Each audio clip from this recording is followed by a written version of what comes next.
Hello friends, welcome to my new story. राजा की परख। एक राजा ने अपने सैनिकों को सड़क के बीच में एक बड़ी चट्टान रखने के लिए कहा। चट्टान के बीच सड़क में रखवा कर राजा ने अपने सैनिकों से छुपकर उस चट्टान पर नज़र रखने के लिए कहा कि देखना उस चट्टान को रास्ते से कौन हटाता है। लोग उस पर आते जाते रहे, लेकिन किसी ने भी उस चट्टान को रास्ते से हटाने की कोशिश नहीं की। उस चट्टान के पास से लोगों के गुजरने वालों में राजा के कुछ करीबी लोग और शहर के बड़े व्यापारी भी शामिल थे, और उनमें से कुछ लोग तो राजा को ही कोसने लगते कि क्या राजा इस चट्टान को भी रास्ते से नहीं हटवा सकता। लेकिन किसी ने भी उस चट्टान को रास्ते से हटाने का प्रयास नहीं किया। ऐसा काफ़ी दिनों तक चलता रहा।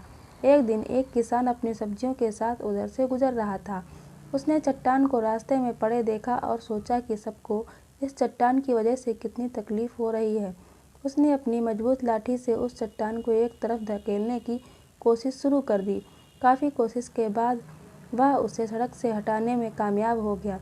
चट्टान रास्ते से हटाने के बाद किसान अपनी सब्जियों को उठाकर जाने ही वाला था कि अचानक उसकी नज़र एक पोटली पर गई, जो ठीक उसी जगह पड़ी थी जहाँ से उसने वह चट्टान हटाए थे। उसने उस पोटली को खोलकर देखा तो उसमें सोने के कई सिक्के थे, और उन सिक्कों के साथ राजा का एक संदेश भी था, जिसमें लिखा था कि ये सोने के सिक्के उनके लिए हैं जो इस चट्टान को रास्ते से हटाएगा।